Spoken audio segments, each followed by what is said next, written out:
nasasanay. Nagiging ordinaryo na lang sa atin kumbaga. Yun na yung nagiging new normal natin.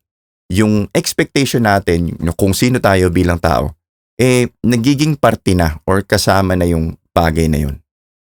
Parang kung dati sanay ako mag-commute, ngayon may regular na kotse na ako nagagamit. Yun na ako ngayon. Kung dati sanay ako sa old model na cellphone, ngayon may cellphone na ako na mas updated. Pero ordinaryong parte na lang ng buhay ko yun. Hindi na siya kakaiba sa akin.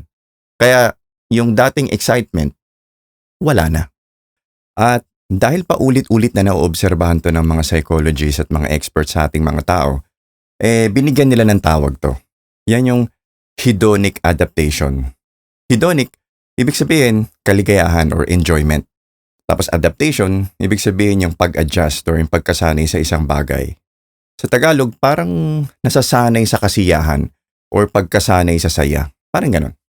Yun nga, kahit gaano daw tayo kasaya or ka-excited sa una, gaya ng pag bumili daw tayo ng bagong gamit or pag nakatanggap tayo ng salary increase or pag lumipat tayo sa mas maganda or sa mas malaking bahay, sa paglipas daw ng panahon, nasasanay din tayo.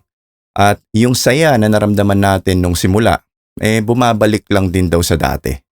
Kumbaga, kung nandito yung pinakamasaya mo at dito naman yung pinakamalungkot, yung gitna, yung tinatawag nila na baseline mo.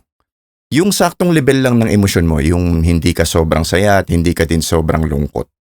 At depende daw sa tao kung gaano kabilis o kung gaano katindi yung pag-a-adjust mo. Pero dadating ang time na babalik at babalik daw tayo lagi sa baseline or sa gitna ng emosyon natin. At applicable din daw to hindi lang sa material na bagay, pati sa mga ibang pangyayari sa buhay kagaya ng pag na-promote ka sa trabaho or pag lumipat ka sa ibang lugar, halimbawa lumipat ka ng ibang city or ibang probinsya or kahit sa mga bagong relasyon daw. Sa una, sobrang saya. Pero pag tumagal, parang meh na lang.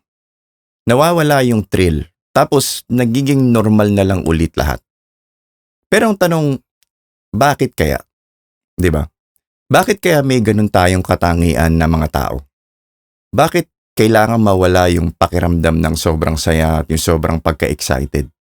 Hindi ba pwedeng pagkabili natin ng pinapangarap nating bagong gadget or yung bagong kotse habang buhay na tayong masaya?